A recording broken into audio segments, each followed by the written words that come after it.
At this point in time, Marvel Tōkon has officially revealed the entire launch roster that the game is going to have, and it is a good opportunity for us to discuss as a community how good the roster actually is. So in this video, we're going to talk about every single team in Marvel Tōkon, the selection of characters and their visual design, to actually, have a discussion about how good exactly the Marvel Tōkon launch roster is. Don't forget to like and subscribe if you want to see more Marvel Tōkon content, and let's get into it. And the first team that we have to talk about is of course going to be the Unbreakable X-Men. The case of Storm, I don't have much to discuss. She looks incredible and is a very obvious selection, one of the most famous X-Men of all time, so 100% a good pick. Then we have the case of Magic, which is going to be a bit more controversial because a lot of people actually were mad that Magic made it into the game instead of a more classic X-Men like Cyclops, for example. But just take a look at Magic, please, and compare it with the style of characters that arcsystemworks tends to do in their games. So this is Magic, guys, from Marvel Tōkon. This is her design, and she looks to me really cool, very clean, and super kind of like on point with what the character is supposed to be. But now let's take a look at two of the most famous characters originally created by arcsystemworks and their most famous fighting game called Guilty Gear. Soul Bad Guy and Kai Keese, the protagonists arguably of the Guilty Gear series. Do we see any resemblance, or similarities between these two guys and a character like Magic in terms of, visual design, art style, even kind of like the visual personality that they have?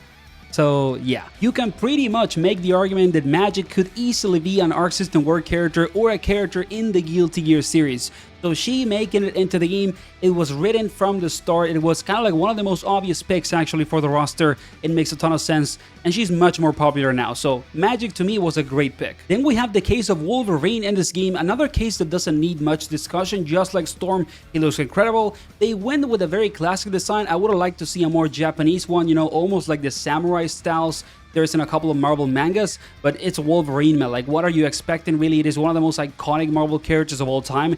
He was not in Marvel vs. Capcom Infinite, for example, and it was a tremendous problem. So they went classic, they played it safe, and it is cool, it is good. Nothing really to complain about it. And then we move into what is arguably the most weird and controversial character of the entire roster, and it is of course Danger. And do I think that Danger could be another X-Men, a Cyclops, a Juggernaut, a Jubilee? Yes, is it an issue that she's in the game though? No, I don't think so. Like, you need your weirdo characters in fighting games. The visual glow up also in terms of design that this character gets in this game when compared to other pieces of Marvel media, it's off the charts.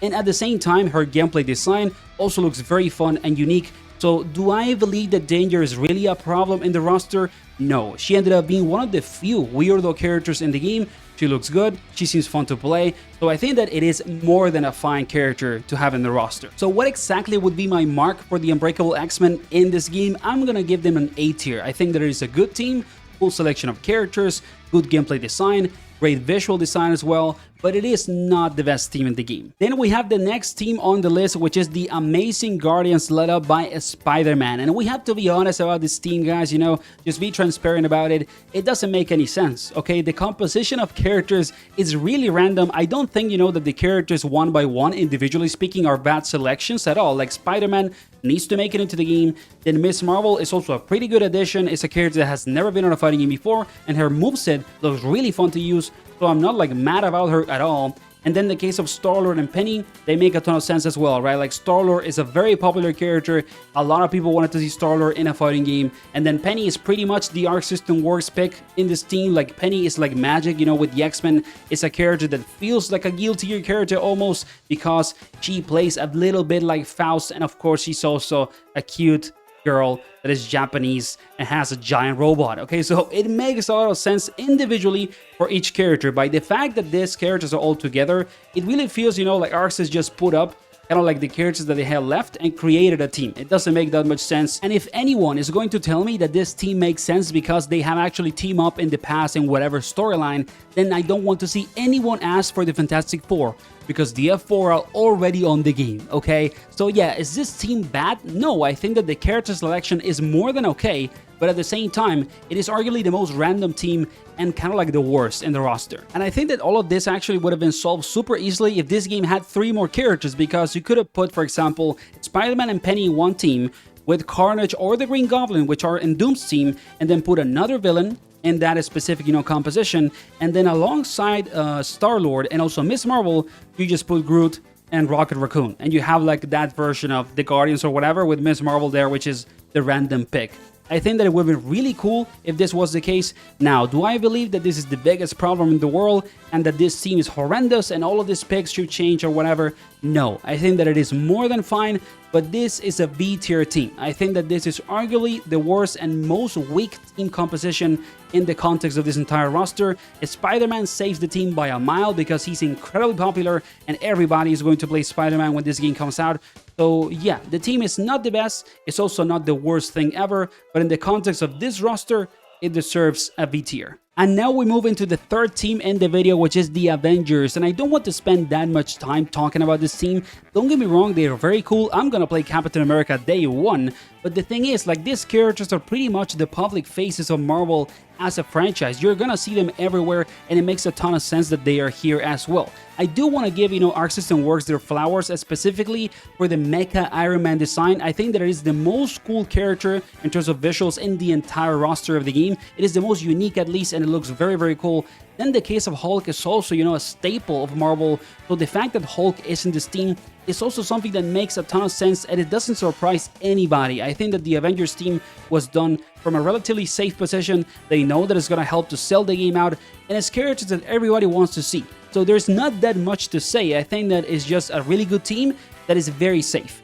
But then we have, one character that was controversial, which is Black Panther, but it's Shuri, not T'Challa. And I said actually on multiple videos before this team got announced that Shuri was going to make it in this game. The reason for that is that at the end of the day, you need to put female characters in the roster of the game. Shuri has been Black Panther for decades. It's not something new at all if you actually know a little bit about Marvel overall, and not only about the movies. She's also going to be Black Panther in the MCU now, in the Avengers movie that is going to come out this year. So Shuri making it into the game is not really a big surprise if you look at it from that perspective. Now, a lot of people want T'Challa, I understand that, and T'Challa is probably gonna be DLC anyway because he would sell really well. I just don't think, that the Avengers team is going to be bad because Shuri is in the game instead of T'Challa. I understand if some people feel like that, and I do want to see T'Challa in the game as well. But at the same time, if you're fair with the design that Shuri has in this game as Black Panther, it is some of the best in the entire roster, visually speaking, in terms of gameplay as well. She's looking like one of the coolest characters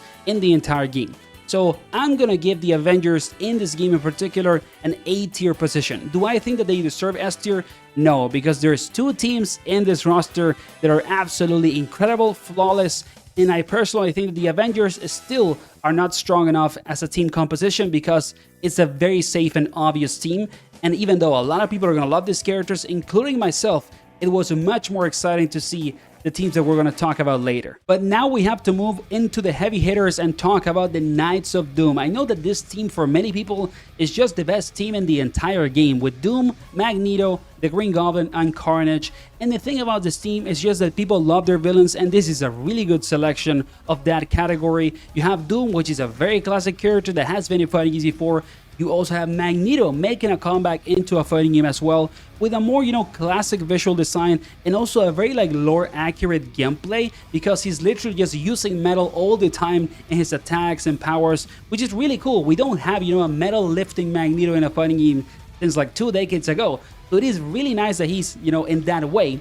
And then we have two Spider-Man villains with the Green Goblin and Carnage. Green Goblin in particular actually looks really, really cool in terms of gameplay with the glider, and he might be actually a little hard to use, but I'm all in on that if he's just cool to play, and visually speaking, he looks incredible. And what can we say about Carnage? How many people wanted to see Carnage in a fighting game? You can literally make a list and have over thousands and thousands of people that will be so happy with the fact that Carnage is finally on a fighting game, and it is also a good twist for not having Venom in the game, since Venom is such a classic Marvel vs. Capcom character and Magneto is already on this team. So I think that this team is literally perfect. I don't have anything to criticize about it. The only thing that you could say is that it doesn't have a female rep, and I do understand that, and I do believe that we need more females in the DLC when the game gets updates and all of that. But if you just take into consideration how cool all these characters are, I cannot criticize this selection. It is extremely good, extremely cool, and perfect. This team is arguably the best in the game. S tier. And we all know that the Knights of Doom were really, really cool. They're on the alley, being obscure and super bad. But what about the last team, team number 5 with Ghost Rider as the leader, which is arguably also one of the coolest teams in the entire roster. Ghost Rider was already a really cool character. I love his design in terms of visuals and gameplay in this game. But then you get Blade, one of the most requested characters in the history of fighting games, and when the Marvel IP has been used for any sort of video game at all, and the fact that Blade is gonna make it into this game is absolutely amazing. He looks incredible in terms of visuals, his supers are so clean and good looking, his also moveset looks really interesting. And then you have this curveball, which is Loki. Okay, Loki, I think, was the most pleasant surprise of the entire roster. Not that many people were expecting Loki to make it into the game, especially after he was not chosen to be alongside Doom in the villain team. But his moveset looks really interesting, super kind of like, you know, versatile and diverse. And also he can trick you with clones and do feints and stuff like that, which is very on character. So he's arguably the best surprise in the entire roster. And then you finish the reveal with Deadpool, one of the most famous Marvel characters ever, that is also beloved by the FGC and by anyone that loves fighting games and has played a Marvel vs. Capcom game, like for example Marvel vs. Capcom 3 in particular, in which he's a part of the roster. And then also they just made him an homage to fighting games. He's literally a love letter to the genre. He's doing a ton of moves from other games and very iconic characters. I don't know how you can even top this specific team and trailer. I think that you can also put this team as the best in the game, and we are gonna give it an S tier placement just like the Knights of Doom, because it is also arguably the best team in the game. And I think that the 2 last trailers and reveals for Tōkon did so much for the game, because the 8 characters in those teams are absolutely incredible. So yeah, I think that the Knights of Doom and also the Samurai Outriders with Blade, Deadpool and Loki take the crown as the best teams in the game. We just rank every single team in the Marvel Tōkon roster and discuss a little bit about each one of the characters in the game. Let me know in the comments what you think of the overall roster, and actually if you agree with my opinions or not in this video. I personally feel like it is a pretty good roster overall. They used, the limited 20 character slots that they had in a very good way, and I'm really happy about it. Thank you for watching all the way until the end. Like and subscribe, and let me know again in the comments if you agree with me or not. See you on the next one. Take care.